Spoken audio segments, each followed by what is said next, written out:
This is Sarah's Country. Now, if a face can tell a story,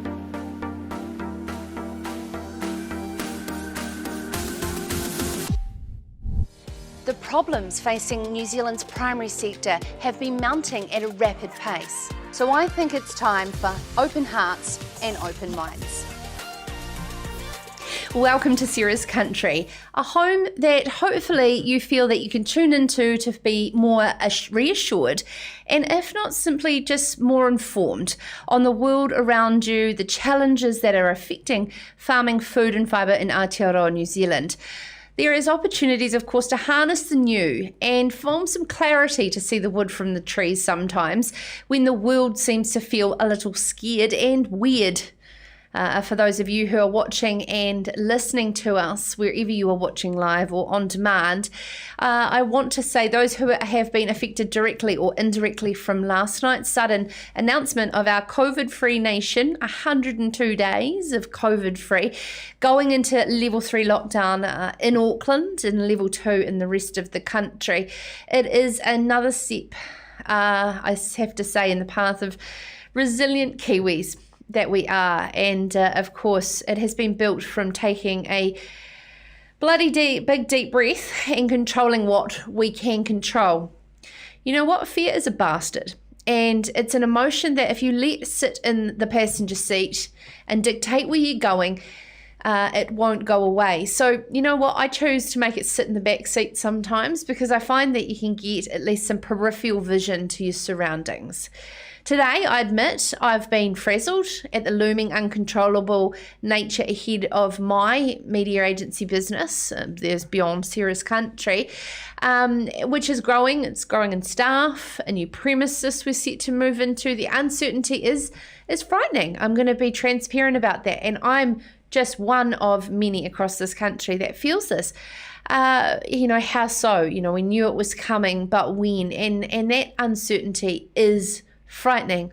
For those in the primary sector, many could have continued not knowing a day had changed, but there is many that do get affected. So, what I could control this morning, I chose to not watch the news, not look at social media, took my dog for a walk into some uncharted territory around Lincoln. And I decided to spend the music just listening to some Zen music, doing some cash flow forecasting. Sometimes there is a million things that you can be doing, but you do have to actually just stop. And if you're a frazzled mess, you're no good to anyone. Right, so, tonight's show, it was pre-planned before last night. I just want to say it is a lineup of pushing forward with innovation into the uncertainty, walking the talk and providing reassurance in uncertain times such as labour shortages, biting hard and regulations starting to dig deep. So, we constantly talk about this on the show, open hearts and open minds, not only for ourselves, but also those around us. Because, for those who are new to the show, that is what Sarah's Country has become all about. The community that I hope that love to harness this type of attitude that we have, that we're all in this together. As Farmers Weekly say, we'll weather together. For those of you new to the show, kia ora and welcome. I'm your host, Sarah Perium, and I'll be with you for the next hour wherever you're watching live across 15 different countries, channels. There probably is 15 different countries, Joe, in conjunction with the amazingly resilient and innovative team at Global HQ who bring you Farmers Weekly, Dairy Farmer, Agri HQ, on-farm stories, Farmer's Voice, such a wonderful, wonderful array of different products, and of course, in-depth trusted rural journalism and analysts across the country to make you feel supported in uncertain times. For those of you listening on podcasts, you're a champ. Thank you. Now, make sure if you haven't, hit the subscribe button so the episodes, did you know this, download on your Wi-Fi at home, and then you can catch up on demand wherever you find yourself out of reception with time to kill. Top tip. Congratulations for taking the time to join Sarah's Country, to empower you with knowledge, because that helps us create resilience. I'd like to take a moment, just if we can, to reflect to those who haven't had your daily sales shredded by COVID. Because there is so many people out there that have rebuilding new sales into the primary sector.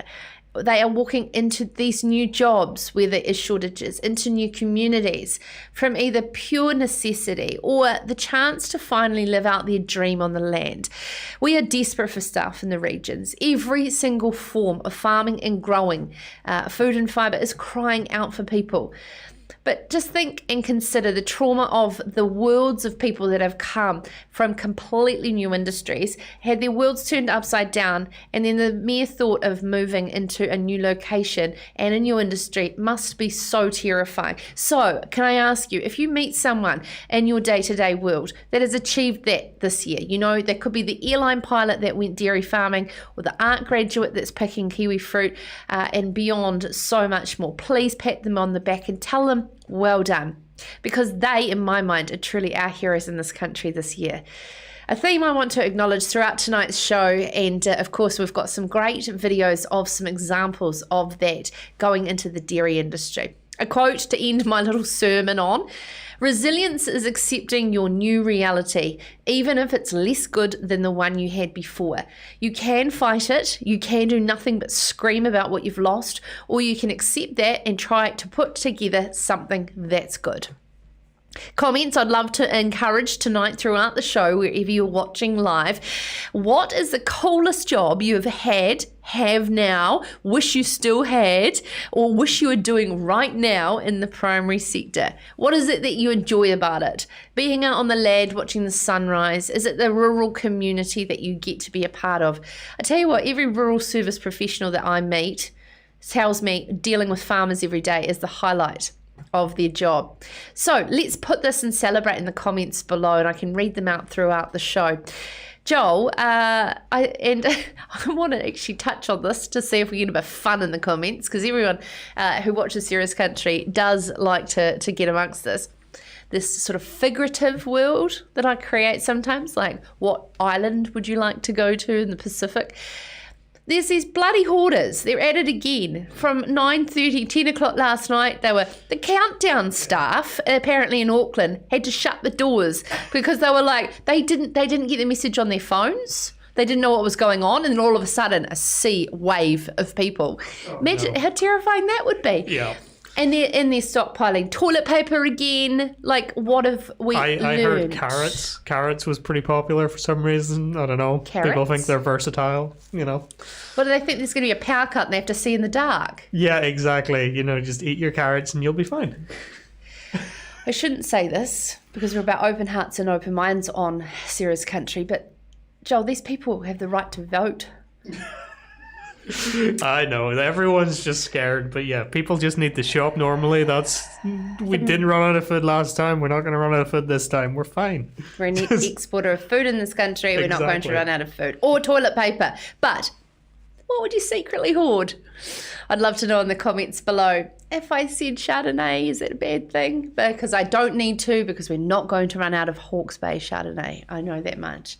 Now, right now, I'd love to get into who are the wonderful guests we have on the show tonight. After 7:20, we are going to head to one of New Zealand's biggest supporters of young people entering into our primary sector. It is St Paul's Collegiate in Hamilton, where 4 agribusiness students have created some cutting-edge facial recognition technology with livestock. Yes, that's right. Apparently, not all sheep look the same. It has all started from a conversation between father and daughter on how sheep could be better identified, and that became the brainchild for the project that has turned into them winning an innovation award. Now, as consumers move away from synthetic products in favour of wool carpets, Cavalier Bremworth has entered into a partnership with New Zealand Merino to launch long-term forward supply contracts with its ZQ grower community. We're going to chat with Chief Executive John Brackenridge about this more after 7:30. To close the show, Judith Collins has yesterday said that she's going to throw the new proposed Resource Management Act reforms on a bonfire if National are elected. Are they that bad? Federated Farmers has also said that the new national direction on freshwater management will see farmers lining up in court against the government. Is it really that bad? I decided to invite on the program the very intelligent and knowledgeable Land Pros Executive Director Kate Scott to take any questions that you have around what do these reforms mean for you and your business, and how you can navigate the change in wind ahead of you. But first up on Sarah's Country, after the break, a $3.5 million campaign being run by DairyNZ to try and get thousands of locals to fill on-farm jobs has paired up to utilise the formerly farm training facility known as Taratahi into opening up opportunities for Kiwis. Are they turning their nose up at this, or are they coming in droves? DairyNZ's people leader Jane Muir is going to join us after the break to explain. But before that, Joel, I believe that we have some wonderfully inspiring stories of some young Kiwis that have entered into the dairy industry from some very different career paths. This is Sarah's Country.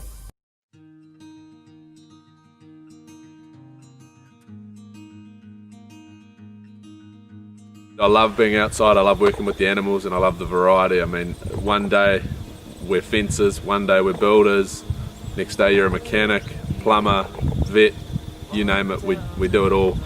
And it's that variation that kind of keeps things interesting. I came to the farm one summer and I never went back to university. I loved the flexibility, I loved the open lifestyle, I loved working with animals. This whole career and lifestyle just suited me so much better than living in the city. I worked in the sport industry as a strength and conditioning coach for the last 6 years, working with various groups of teams and athletes of all different levels. Before I became a dairy farmer, I worked as a physiotherapist. I did 2 years at Tauranga Hospital, and then I did a few years over in the UK working. So when I came home from the UK, I was kind of between jobs. The plan was to head to Australia and look at picking up a physio job over there, but I had a friend who needed a hand and he asked if I could help out, and I figured I didn't have anything to lose. Long story short, 6 years later, here I am, still am. I always wanted to go farming. I sort of grew up around farming. My family used to farm way before I was born. I didn't really know you could do it unless you were born into it. It was just sort of things I'd heard. But then we've been talking to some friends and they sort of talked about the pathway and how the industry was sort of looking for more Kiwis to get involved in it, especially from other careers. So the wife and I started looking at it. And I suppose that plus, I mean, sport's a passion industry. I love working in sport, but there's not too much job security there, and there's not too much of a future there, I suppose. If I lost my last job, it would be quite hard to step into a similar sort of role, and that was quite a bit of stress on my wife and I, especially since we're looking to have a family soon. And that's really the last point, is we want a family, and I'd love to raise my kids on a farm and with the farming lifestyle. Well, last night on Sarah's Country, we heard from Alan van der Nagel from Fonterra, and we were talking about the 770 jobs wanted collectively across processing, tanker drivers and on-farm for farm workers through Farm Source. The pressure is real across New Zealand as dairy farmers are facing the pressures of calving and the milking season ahead. Without the vital migrant dairy farm workers we have come to rely on, of course, because of our border closures.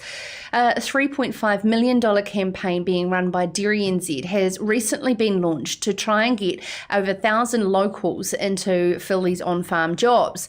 The original Taratahi farm training facility that went into liquidation has reopened its doors to house multiple opportunities, including the Go Dairy program as one. People leader from DairyNZ, Jane Muir, joins us now to discuss the latest initiatives, and one of them exclusive tonight, first to Sarah's Country. Jane, good evening, and thank you for joining us. Firstly, could you please tell us? Good evening. Can you please tell us about the real pressure that employers are currently facing? Oh yeah, look, it's very real. The border closure had a massive impact on dairy farming, and it's just meant we were expecting hundreds of people across the border. They haven't been able to come. A little bit of that pressure's been relieved by the government announcing visa extensions for 6 months through to the 31st of December. But we were already short-staffed, and that's still no new people really coming in. So we're under pressure, and we're in the middle of our busiest season right now. So when you said you're already short-staffed, is this because migrant workers weren't filling the need generally?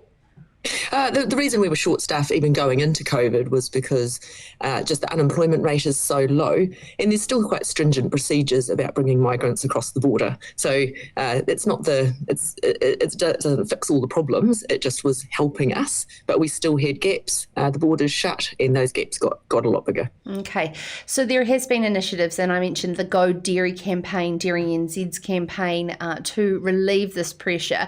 How has it been going since launch? Oh, look, it's going great. The feedback from the program is awesome. The trainees are loving it. They are so impressed with how much there is to know in dairy, like the breadth of, what dairy contributes to the economy, what's involved in the day-to-day life of a dairy farmer, and how many tasks they're juggling, and the how much they're responsible for. And also really excited when they get into the practical training, just enjoying that hands-on role and really seeing it all come alive. So the feedback from trainees has been awesome. And equally pleasingly, employers that have had exposure to the people coming through the training are just saying, wow, we can't believe how much they've learnt in 3 weeks. Like they're coming with a really solid understanding, confidence to ask questions, and that ability, they have thought about, is dairy a good fit for them? They've decided it is, and then they've made the step into a role on farm, and those employers have been delighted. Fantastic. Qualified employee applications, something Yes. that I'm sure that... What does fit for purpose training look like under Go Dairy? What type of skill sets are you enabling them with before they hit farm? Yeah, so the first week is all online, and it's really giving them a concept of the role that dairy does play, what a day in the life looks like of a dairy farmer, what living rurally is like. How to look for a good job, like what are rosters? That's a really common question. What do rosters look like on dairy farms? And also the use of technology. So we cover all those things. Then in the practical training, it's a lot about how cows have senses, just like you and I, and how they can almost see behind their heads, things like that, understanding the way that they move and how you need to move around them. So practicing drafting, understanding body condition score, so putting your hands over cows and understanding what that feels like a healthy cow and what wouldn't be. And then things like looking around the farm at the different key parts of the farm, what happens at those different parts, like feeding stations in the paddock. What does 10 kilos of grass look like in a pile? All those things that, some of us take for granted having grown up on farms, but it's really a new, exciting world for people. And then there's also a week about vehicles. So getting some practice using the vehicles that we use on our farms every day. Fantastic. I was just thinking to myself, it could be employers going, oh goodness, the new people I've just employed can I send them on this course as well? Because that sounds very comprehensive and across the board. Is there potential that you can open this up for sort of an apprenticeship type element? Absolutely. And in fact, people that were have landed on farm in roles from the 1st of May and landed there because they were impacted by COVID do qualify for this training. So even if they've got employed on farm currently, we're saying come back and get off to that great start, because learn this stuff that will set you up to build your confidence and your skills so that then you can be a better employee. That's where the whole program is aimed at, attracting people to dairy that want to work there and that have the skills to learn there, and building capability in our sector. So I understand that about 150 people have completed the online course so far and already got jobs. I'd love to know their background. What type of people are they? Oh, look, there's everything. I mean, I guess it's probably true. Lots of males, females, all types of ethnicities. They do have to be a New Zealand residential citizen. That is one of the requirements of the program. Probably the most people are in their 20s and 30s, but we've also had a few late teenagers and people in 40s and 50s. Their stories are baristas, taxi drivers, tourism bus operators, from aviation. Obviously, that's a hot topic at the moment.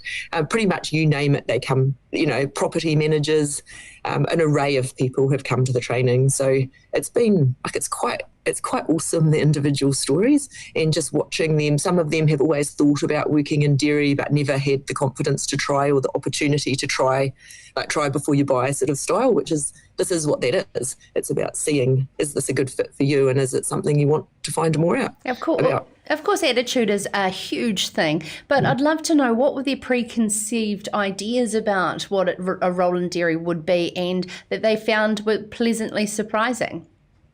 I think probably the biggest thing that they're finding is just the sort of the complexity of, dairy farming is so much to it. And I think they are finding, wow, there's a lot to think about when you're a farmer. And the jobs are far more interesting than most farms they're not just milking cows. Well, no farm is just milking cows, but even entry-level roles predominantly aren't doing just milking cows. So I think it's really that, the breadth of the role and the breadth of the importance of dairy to New Zealand and the impact it plays in everyday lives, and even how, that paddock to plate kind of concept, until you're really faced with somebody talking about it, people don't really think it through. As I say, you do if you grow up on a farm, but otherwise you don't. And so just that whole concept and what a great industry and interesting industry we are. Yeah, absolutely. You're right. When you grow up and you're immersed in it, we know this stuff every day, but you don't know what you don't know.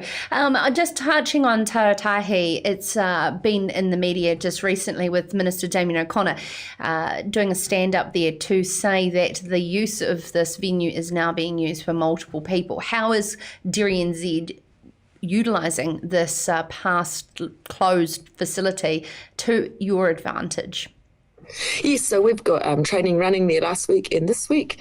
So we've got participants living in Taratahi. So our Farm Ready, the practical weeks, the second and third weeks of that training are housed at Taratahi and being delivered by UCOL, which is a NZQA accredited provider in the region. So it's really awesome to see that being used again, Taratahi, and that provides an option for those people that need to live in. So they are living in for those 2 weeks. I also know it's being used for taster courses for the Opportunity Grows Here MPI campaign, which is a primary sector campaign, and the rural contractors are doing some training, which is being hosted on Taratahi as well. Fantastic. It's excellent to see that valuable resource being used. I have here in front of me a brand new Rural Employee Support Hub being launched tomorrow by DairyNZ. A bit of a scoop here on Serious Country. Thank you. Can you tell us about the website, ruralemployeesupport.co.nz, and how that will take it one step further to encourage and support those coming into the industry?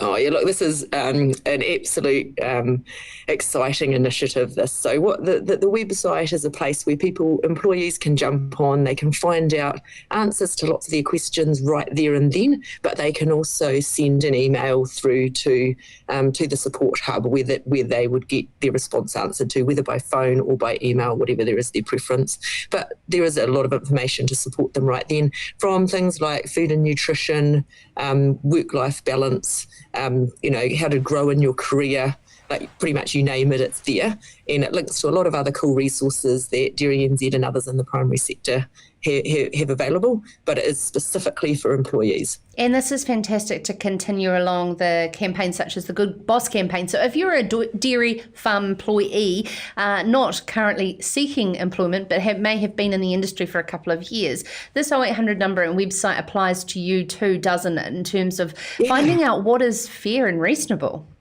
Yeah, absolutely. Look, this is set up. We think employers are very well catered for in dairy, and we just want to have a place where employees can get confidential and impartial advice. They might be interested in how they could grow their career. They might have questions about their employment, and there's no question too big or too small. So this is it's a 6-month pilot. It's funded by DairyNZ and MPI. It is called the Rural Employee Support Hub, and we really encourage employees to pick up the phone, send an email, jump on the website and get in touch, because we don't want, we can answer your questions. So please ask, and let's support each other in the journey of being great employees on farms and having great employment relationships. Fantastic. What a great initiative. So ruralemployeesupport.co.nz or 0800 employee advice are those numbers and, of course, websites to go to. Thank you so I'll just say that is 0800 694 121 is the phone number. Cool. Fantastic. Thank you so much for all that you do in the background. Jane Muir, people leader there at DairyNZ. Oh, it's fantastic. I mean, I know that rural employees, and particularly in the dairy industry, have been crying out for a resource like this for many, many years, to know what is fair and reasonable in their working environment, but also just general skill sets. So fantastic, DairyNZ, well done, and the partners, of course, involved in that. Now, coming up in Sarah's Country, another fantastic resource or app, I should say, that has been built. We are going to cross to St Paul's Collegiate, a group of young girls that are in the agribusiness course there have entered and won an award, part of B.linc Innovation and Farmers Weekly's Innovation Awards, and they've called it U Recognition, as in EWE, Recognition Awards, app, and this is very interesting. Facial recognition of sheep. Can you imagine the future of where we're going with this? No, not all sheep are that look the same. You're going to find out more here after the break on Sarah's Country. This is Sarah's Country.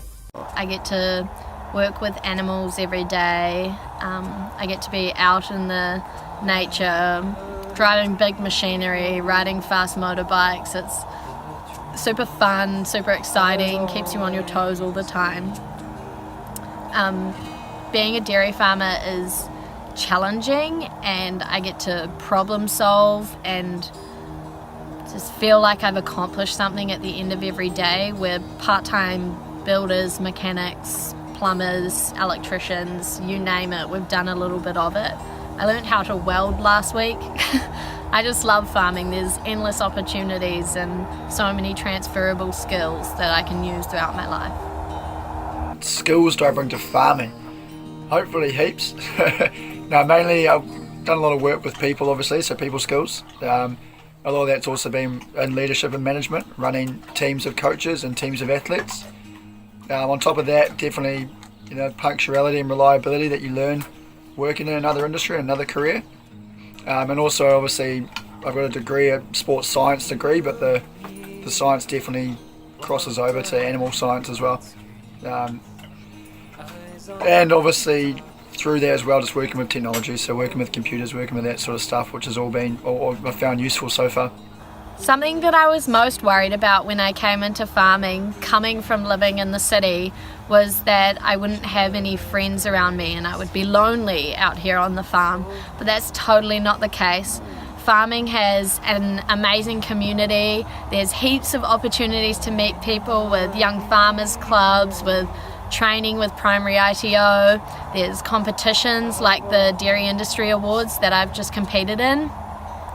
Plus there's 5 of us working here and we all get along really well and hang out together, and we're really not that far away from anything in New Zealand. Rural New Zealand is a beautiful place to live. We've got the beach, we've got the lake, and we've got Mount Maunganui right at our fingertips, so it's really not remote like I was worried about. If you've just joined us and have been watching along there, what a wonderfully inspiring young girl Dana is, a part of a DairyNZ campaign, encouraging young people and people of all walks of life, gender, nationality, and of course experience, with wide open arms into the sector. And we will be continuing to play those videos throughout Sarah's Country tonight, following of course that great interview there with Jane Muir. Launching tonight exclusively on Sarah's Country, the Rural Employee Hotline and, of course, website to support rural employees. As she said, there's a lot of information out there for employers and now somewhere for they can confidentially go to be able to seek support around what is fair and equal in their roles. Thank you so much for delving into the comments wherever you're watching Ceres Country Live across 15 different channels. We started off by talking around what do you absolutely love about working in the primary sector. I'd love for you to put that in the comments, whether it is, of course, the location that you're working, what is a job that you previously used to do that you loved doing, or what is something you'd aspire and love to be doing? Of course, working and living on the land, like a great Australian country song, is absolutely fantastic. And of course, we're talking about the madness of hoarding happening already in the first 24 hours of going into level 2 and level 3 in Auckland, of lockdown again, sadly. And a few people here in the comments are sort of concurring with me. Wendy says definitely a couple of bottles of rosé she would be hoarding, and Anthony is stocking up on the spirits. He would say to enjoy the longer days down here in Southland. Great to see Ethel is watching along as well. Welcome back, Ethel.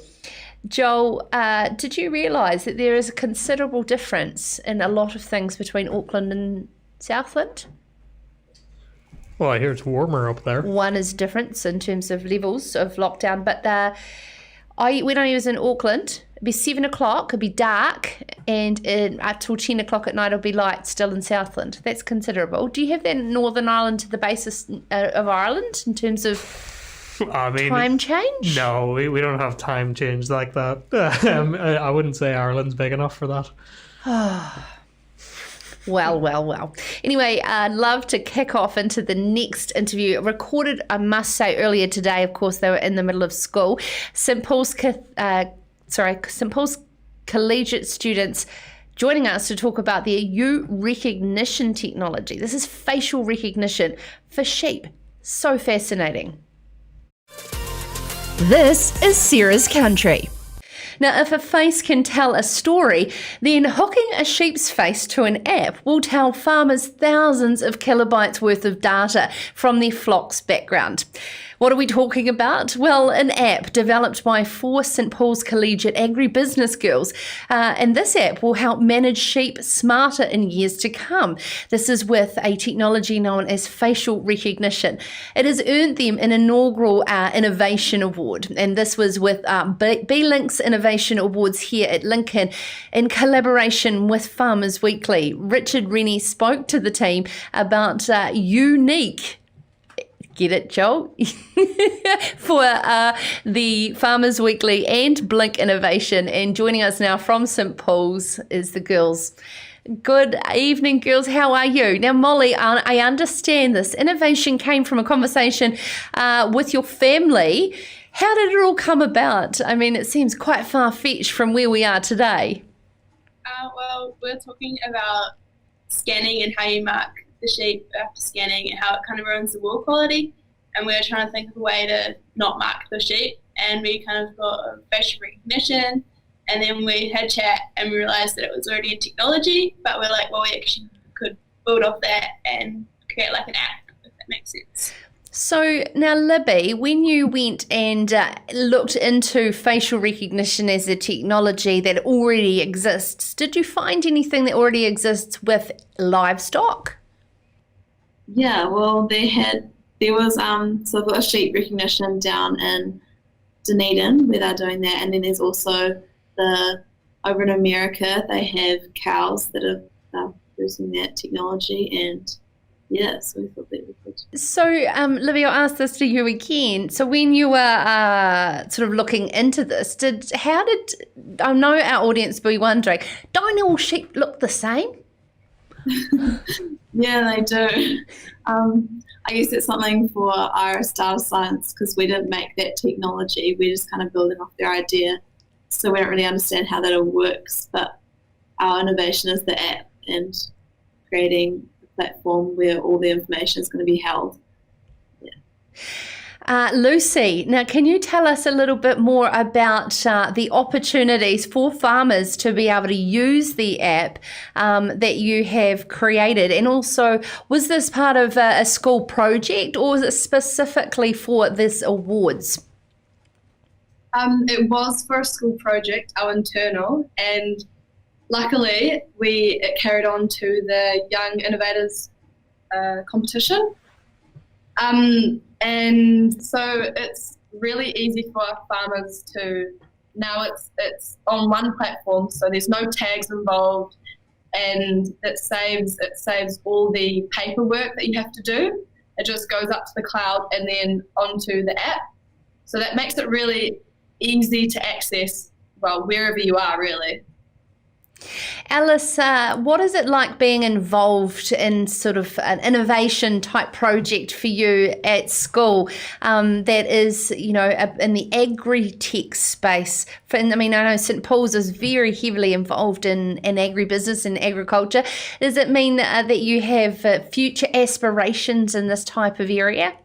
I think for me, like an innovation, like behind the scenes, there was quite a lot more than I expected there to be, and definitely with the agricultural background that I have personally, I think it could lead me further into an agricultural pathway. Yeah. Molly, are you involved in agriculture, having the conversations with your family, with your dad and your granddad? I mean, this must blow their mind and how far things have come. Yeah, I guess it probably has. I guess so. Yeah, are you from an ag background? Yeah, my parents are sheep and beef farmers in the King Country, and then like my grandparents farm and my aunties and uncles and stuff. So, yeah. Awesome. Libby, what about you? Does it excite you about possibilities of a career in the agri-tech space, since you're heavily involved in the app part, I understand, the development of it? Yeah, it's kind of exciting, I guess, because the world is changing, so we've got to keep up in the technology. And I think that farming is kind of lacking in technology, so it's quite exciting. And yeah, good to see where it may go. Yeah. Lucy, just lastly, we talk a lot on Sarah's Country about how we get young people to be interested in joining the sector. St Paul's, as we just said, is a huge supporter of showcasing potential careers. What do you think we could do around the country to open the minds and eyes of young people to the lucrative careers and opportunities there are? I definitely think having agribusiness as a subject is really helpful, especially coming from a school that doesn't have an agribusiness class, and I come from a farm, so coming to St Paul's was really a great opportunity for me to thrive in something that I really love doing. That's a wonderful girls from St Paul's Collegiate. Lucy Fullerton-Smith, Libby Deadman, Alice Watson and Molly Nelson. Of course, with the Project Unique, UEWE recognition, and of course facial recognition for sheep. It is coming your way. How far, we don't know. Now, coming up after the break, we're going to stay on the theme of sheep, but it will be with wool. New Zealand Merino CEO John Brackenridge is going to join us around how there is new long-term supply contracts available to strong wool growers for Cavalier Bremworth contracts. All that up next on Sarah's Country. This is Sarah's Country. Well, worry I had coming in was this general farm location. My wife's a nurse, she works in Taratahi Hospital, so we needed the farm to be somewhere close enough for her still to be able to continue her job as well, and that hasn't been an issue at all. Luckily, we started on a farm which was about a 35-minute drive, and now I'm on a farm which is about 20 minutes for her to get to work, so that wasn't an issue at all. I think the one myth I'd like to kind of dispel is, certainly feel it occasionally, that dairy farming is dirty and we're ruining the environment. Speaking for myself, we do everything we can to protect our environment. In the future, I'd like to have kids grow up farming, and if what I'm doing it is ruining it now, that's going to affect their future. So we love the land, we love the animals. It's as simple as that. You're definitely not covered in crap all day, and your cows aren't just crapping in waterways all day. And I've definitely learnt since coming dairy farming how strict the regulations are around looking after the environment and how much farmers are doing for the environment. Stuff that I didn't really know about before coming farming, and stuff that I'm still learning about, to be honest. In its move away from synthetic products in favour of wool and natural fibres, Cavalier Bremworth has entered into a partnership with New Zealand Merino to launch long-term forward contracts with its ZQ grower community, as reported in this week's Farmers Weekly by Annette Scott. The partnership is set to deliver $5 million extra to New Zealand strong wool growers over the next 3 years. And joining us now to discuss this partnership is CEO for New Zealand Merino, John Brackenridge. Good evening, John. Good evening, Sarah. Can you please set the scene on how the current auction system is failing strong wool growers? Well, if you have a look at it, it's designed about for really a different century, isn't it? It's about being able to bring in and treat wool as a commodity, and it's not a commodity. This is a special fibre, and I think what Cavalier has done is put a line in the sand to say, let's shift away from that and let's give long-term certainty and confidence through to growers. They've come in with a very attractive price. It's a minimum price. We'll see how it tracks out depending upon their success, but it's underpinning some confidence for the industry moving forward. The auction system just does not provide that. How is Cavalier Bremworth walking the talk as the authentic brand story that you look to partner with? You know, they're walking the talk because they've made a very bold call to walk away from synthetics. There is a lot of, as you say, there's a lot of talk out there at the moment, but man, what a decision they've made. They've said, let's back wool 100%, let's use that, let's drop all of our synthetic ranges, let's put all of our marketing effort into wool. And in addition to that, they've said, let's back our wool growers. Let's provide them with certainty. Let's provide them with a price that's above this market, which is unsustainable. And let's actually connect with them and their story. I think the other component, Sarah, is that they're working with us around the ZQ accreditation, which of course is going into environmental and animal welfare standards. And I guess they're moving into what we might call a business that's going to be a natural activist, really pushing natural products, but really the champion of farming. Okay, so if I'm a strong wool grower now, extremely frustrated, what are some of those things I need to be starting to think about to get ZQ accredited and take up these supply contract opportunities? So if you're a strong wool farmer, I think the first thing is get some confidence. Have a look at that wool that's growing on the sheep and consider just how important it could be to your future revenue. This is the start of a move to actually bring back the revenues that are so important to your farming enterprise. The growers that work with us, you know, it's the same as our fine wool growers. It'll be strong wool growers who are then coming in, working with our area managers, coming in, establishing our range of standards, how they apply, the importance of they are to the future consumer, and then just working through, and that will then be independently audited. But it's a way that the best farmers are already applying their farming practices. Can you talk us through, just while I've got you here, John, some of the innovations that New Zealand Merino are working on that we can capitalise on the filtration benefits of wool in this COVID-19 environment we found ourselves around the world? What a great question, because we're talking here about carpet, aren't we? But and carpet is really important. You think people are indoors, they're noticing they're indoors. They're noticing, in a synthetic carpet within a house, they say that there's something like, if you lay synthetic carpet in your house, there's something like 22,000 plastic bags. Think about the microplastics that are coming off from that. Think about the off gas. And so there's so many characteristics of wool for the interiors. On the other side, isn't it great, people have been innovating with wool masks. People are so much more conscious now in terms of their environment and the importance of natural products around them. So not only is it, as we say, in terms of carpets, rugs, interior textiles, what people wear, how they wear it, But there's new innovations happening too. And over the next month or so, we will be coming out with some of those. And I think some of them will absolutely blow you away in terms of some of the new innovative uses.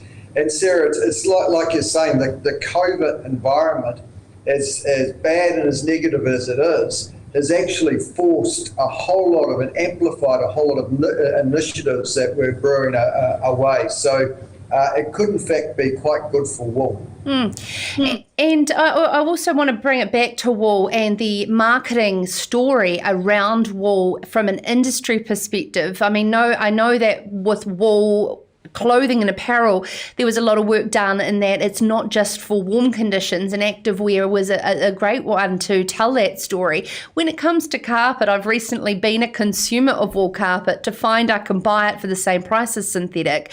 But then I've had friends say GJ Gardner Homes won't offer them any wool options in the carpet options. The ANZ Healthy Home Loans is an opportunity for wool carpets. What level is New Zealand Merino going to get on board to do that industry education with Cavalier? Well, I guess the first thing is, how have we allowed the situation to come about where we've got wool being treated as a second-rate product to synthetics? It is so superior. I heard on another channel the other day, someone was suggesting that synthetics are better. It's quite extraordinary. So in terms of what we need to do, in terms of the story, we've just got to really get those attributes and benefits out there and understood. Why someone would suggest that their proposition disallows synthetics, disallows wool, is beyond me. How are we going to get involved? Well, we're working with Cavalier on this, getting consumers to connect with it, being able to, you'll see here, I'm actually surrounded in a prototype workshop that we've been doing around with wool, so you can actually wheel in a wall colour and to put it beside your wall, make the consumer experience just so much better. If you've been out there buying wool or buying carpet, Sarah, you've probably walked into a store, you've had 1,000 samples put at you. It's not a one-dimensional purchase and saying, hey, it's just I'll buy that like a garment. You have to line it up with the wall colourings and all of those things. So the more we can integrate, the more we can understand the consumer's needs, then the more likely we are to be able to have her being fulfilled in purchasing her wool carpet. And I mean, in your role from an industry leadership perspective and your weight with potential government post-election, John, can we start to see some industry leadership around supporting wool? There's a big call for it when it comes to promotional products to farmers, from hats, beanies, right through to in government buildings. I mean, this is an industry leadership-led project to the consumer just as much. Yes. There's just so much scope, so much opportunity for that. And I think it's already happening. It's already, if you go into social media, the sort of the great work that your program's doing, the greater awareness this is, the notion that people would wear some synthetic hats and so forth. In 2 states, at least 2 states in the US, they're now moving to legislate for synthetic garments to have warning statements on them that they are synthetics, bad for the environment because of what those plastic garments will do. Why don't we do that in terms of our carpets? Why aren't we, as a country of natural fibres, taking the leadership? How come other countries are in fact doing this in front of us? Having said that, I must say that within Damien O'Connor, we do have a very passionate man in terms of his determination that the wool industry is far better recognised. So there is a lot brewing, there's a lot happening in terms of the leadership, and I think we all have a role to play in terms of turning this around. And it's really, really important part of our economy for our high and hill country farmers for the fine wool growers to continue to be properly rewarded, but for the strong wool growers actually to be far better recognised in terms of their product too. Thank you so much for taking the time to join us here on Serious Country tonight, CEO for New Zealand Merino. Of course, that's off the back of their partnership with Cavalier Bremworth, now offering long-term supply contracts for strong wool growers. Very exciting news as Cavalier certainly walking the talk. Now, coming up in Serious Country, we're going to close the show joined live by Kate Scott from LandPro to take all your questions on everything to do from the RMA reform through to the new freshwater policy standards and what it means for you. All that up next on Serious Country. This is Serious Country. With dairy, there's systems in place for you to be able to learn everything on the job, which is the other thing I found really awesome. The support out there is great. And the last one was that you had to be a high school dropout to go dairy farming. Obviously, there's a bit of a, I suppose, stigma around dairy farmers that that you're the bottom of the pile or whatever. But that's definitely not the case. I've come across no one in the industry that's like that. And in fact, to do a good job as a farmer, you have to have some brains and be reliable and show up to work, or else you're not going to last long anyway. And do it. Go for it. If you want to go farming, then all the support is there that you need. The biggest bit of advice I could give would be get a good manager and make sure they know that you are coming in new to the industry, and make sure that they're able to teach you. So 6 years later, here I am, still farming, still loving it. Couldn't imagine going back to working as a physiotherapist. So anyone thinking of going dairy farming, I'd say give it a crack. You've got nothing to lose. Whatever your next move is, that'll still be there if it doesn't work out dairy farming. But if you're like me and a lot of other people I know, you'll fast forward a few years and wonder where the time's gone. It's been such a great ride. One myth about farming that I would like to bust is that women can't farm. I'm here, I'm doing it. There's plenty of amazing women out there farming, from trainees right through to bosses, and there's plenty of awesome men supporting women in this career. We're strong and we're hard and we can do it.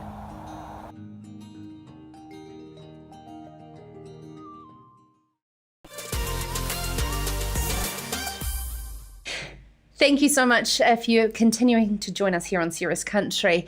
What a great way to be able to celebrate the stories through DairyNZ's opportunities that have evolved from those who have come from other careers through into the dairy sector. I'm really enjoying listening to them and love your comments in the comments below.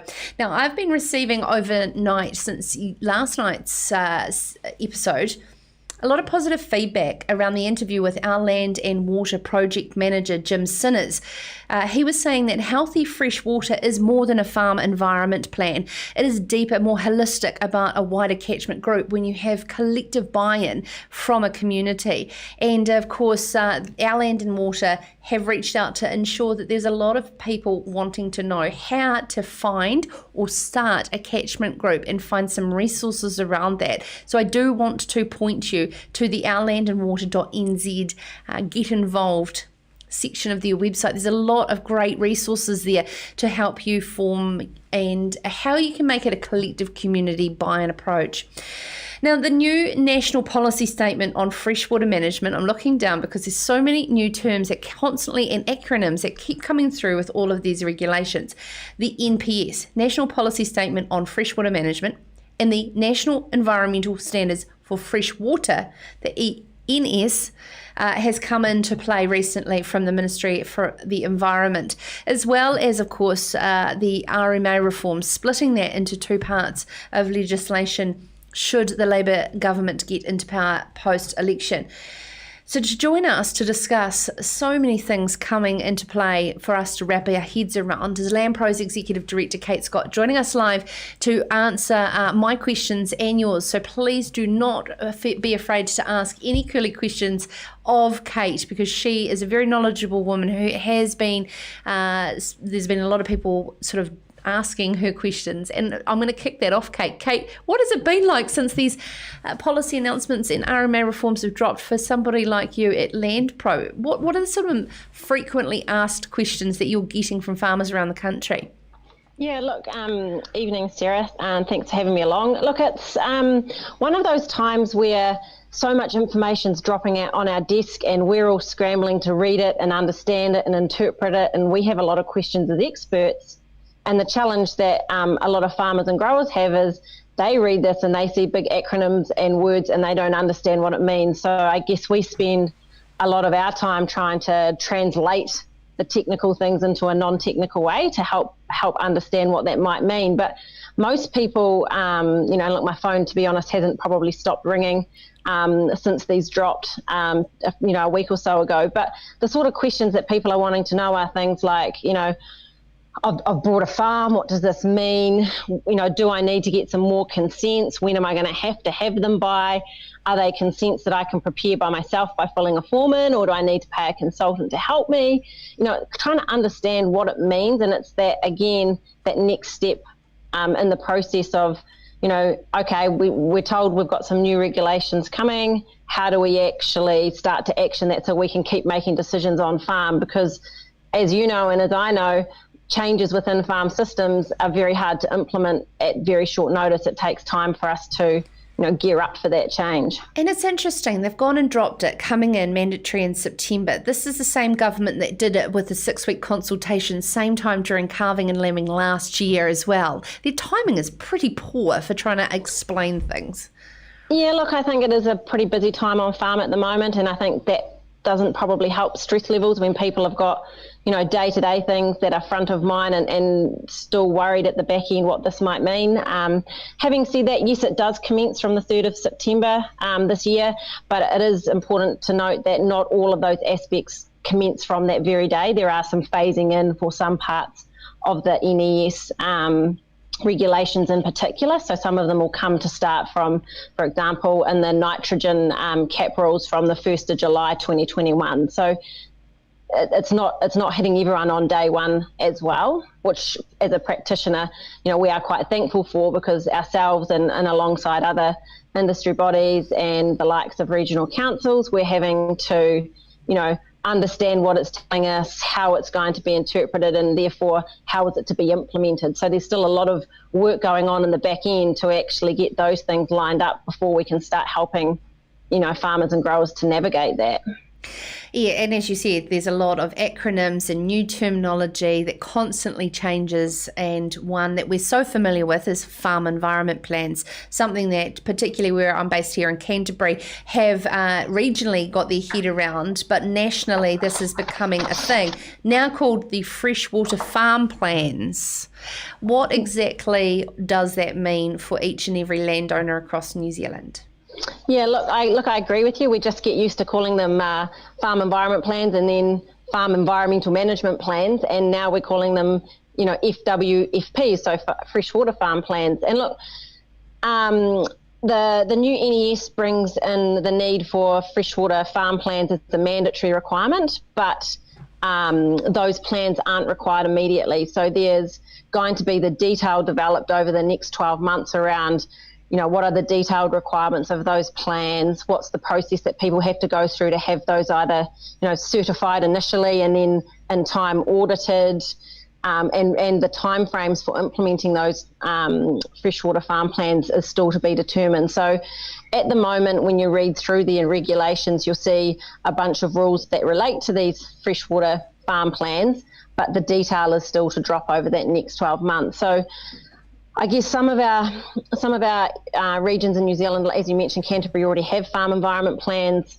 It's also mandatory in Southland these days under their water and land plan for a number of farms to operate under farm plans. So I think, we're going to have to continue to operate under that framework for now. And certainly early conversation was focused on the fact that people who are already operating under a plan shouldn't have to make wholesale changes or throw them out to start again under this new framework. But, over the next 12 months, hopefully there'll be that opportunity for consultation with industry and with, practitioners around, well, what does that actually look like? And I think for me, the detail lies in what does certification mean versus auditing. And obviously, auditing is well known in places like Canterbury where your farm plans are already audited. But,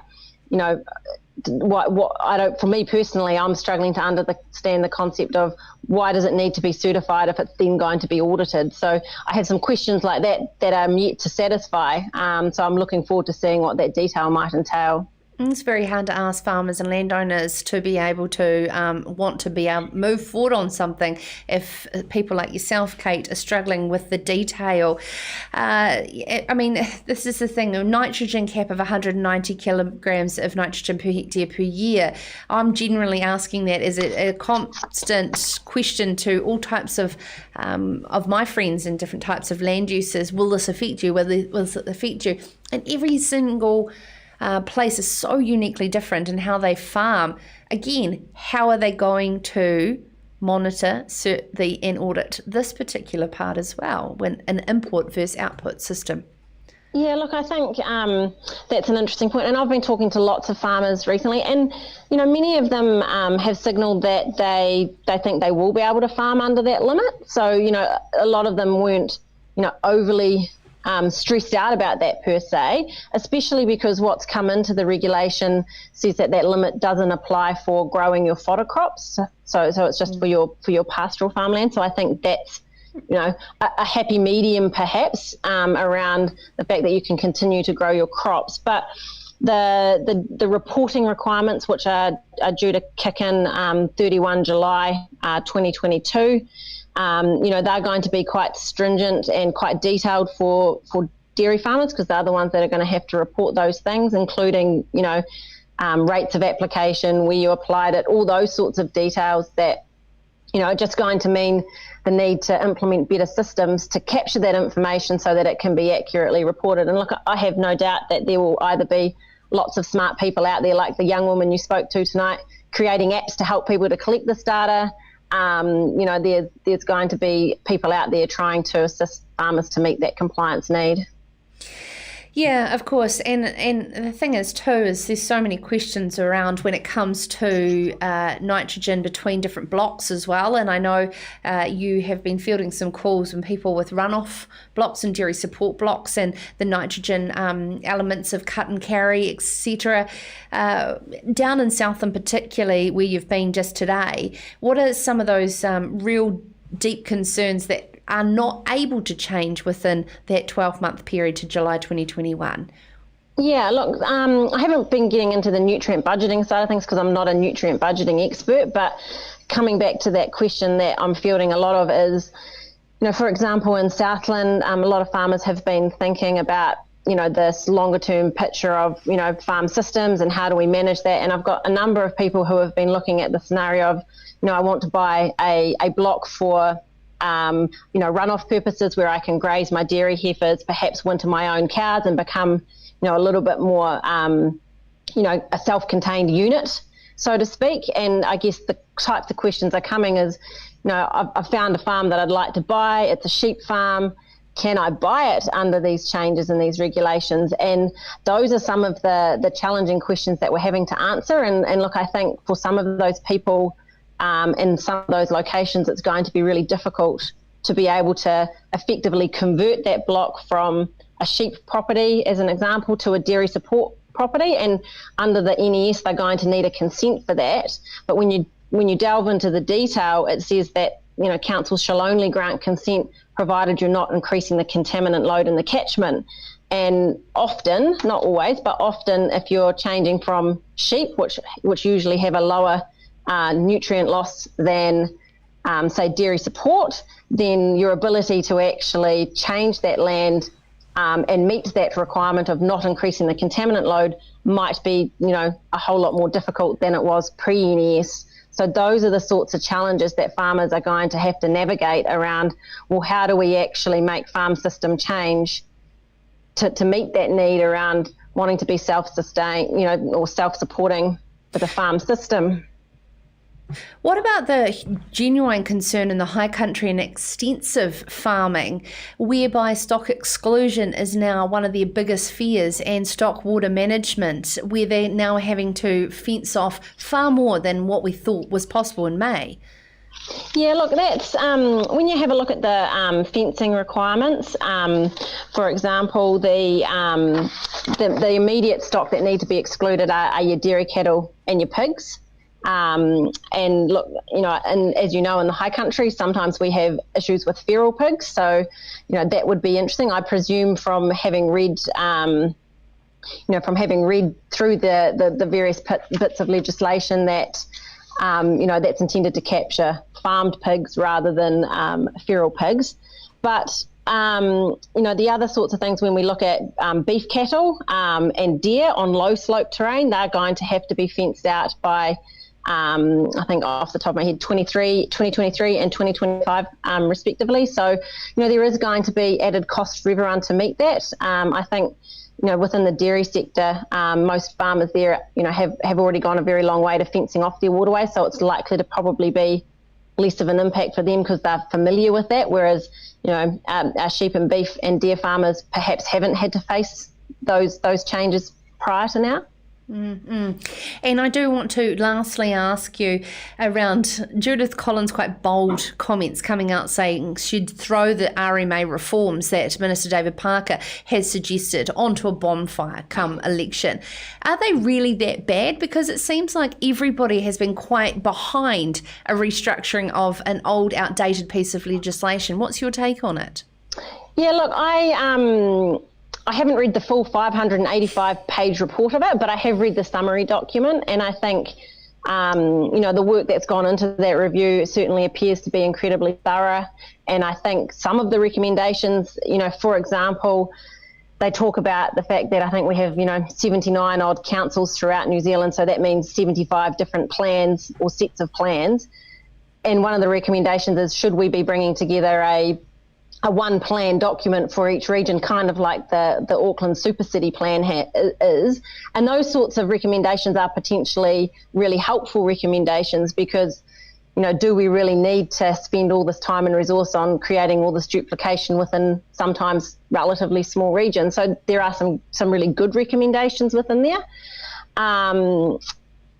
One of the interesting things when I did my Nuffield was I had that opportunity to have a look at a range of different legislative systems, and as a practitioner of the RMA, it's really easy to get a little bit, down on it all the time as being terrible and it gives you a big headache all the time. But having looked at other systems, fundamentally its underlying philosophy of this effects-based planning regime, I think, still actually has a whole lot of merit. And I guess my question is sometimes, is it the legislation that's wrong? Yes, some of it's outdated, and the fact that it's had so many amendments makes it clunky. I agree with that. But fundamentally, should we be shifting away from this effects-based planning regime when it seems to be working? It's the implementation and how we actually operate it that perhaps might be the challenge. It's this fact that it's open to interpretation so many different ways that can create the uncertainty and the cost and the timeliness of progressing through the process. Okay, I could continue to talk to you for quite some time, but I just want to finish on the fact that we started about Jim Sinners, who was on the show yesterday from Our Land and Water, and made a lot of sense about a more holistic approach rather than a stick to every individual landowner around under a blanket rule of farm environment plans. If we're to go to blanket plans as opposed to individual people's situations, then what happens, and how do we find that balance between both? Look, I think, to his point yesterday, we're starting to see some really fantastic work at a catchment level. I'm involved with a couple of great projects, one in Wanaka, the Upper Clutha Lakes Trust, who have just undertaken an integrated catchment management approach, trying to take that very holistic approach, working with not just rural landowners, but urban businesses, and kind of understanding that the only way we can have better water quality outcomes is if we work together. And another group that I'm involved with is called Thriving Southland, and they've recently received some government support to support 23 catchment groups in Southland to enable them to undertake ground up and farmer-led change. And so it's projects like that that are going to actually support and walk alongside farmers to make that change. And that's, in my view, where we'll start to see, these big steps and these big leaps coming from taking a holistic approach. So look, I couldn't agree more, and the work that the Our Land and Water project is supporting and underpinning is absolutely essential to supporting that change and making sure that the science that we're getting is going to actually deliver really great outcomes. So I think we need to see more of that science working alongside and interfacing with farmers. Oh, I'm not going to be apologetic for running late and over on my 1 hour show, because it doesn't matter, because everything that you say and bring to the table, Kate Scott from Land Pro, is of course super valuable in a very challenging time. Even if it's just a challenge to understand what the newest acronym means when it's being fired at you from government. Thank you so much for taking the time to join us, Kate Scott, Executive Director at Land Pro. And of course, get in touch with her for any of your concerns, as a lot of people are. Thank you so much. That is all we have time for tonight on Sarah's Country. Thank you for taking the time to join us, whether it is on demand via podcast or joining us live across 15 different platforms, and of course joining us in the comments. I love hearing from you. It's fantastic. We are going to be back on Monday evening from 7 p.m. and bringing you the latest from Farmers Weekly. You can get your farmersweekly.co.nz for full-length in-depth journalism throughout the week, and of course your paper across rural mailboxes in New Zealand, fresh out on Monday or Tuesday morning. It's my absolute pleasure to join you, and if you want to send me an email at any time, sarah@periummedia.com. Have a wonderful rest of your week. Good night. Go well. This is Sarah's Country.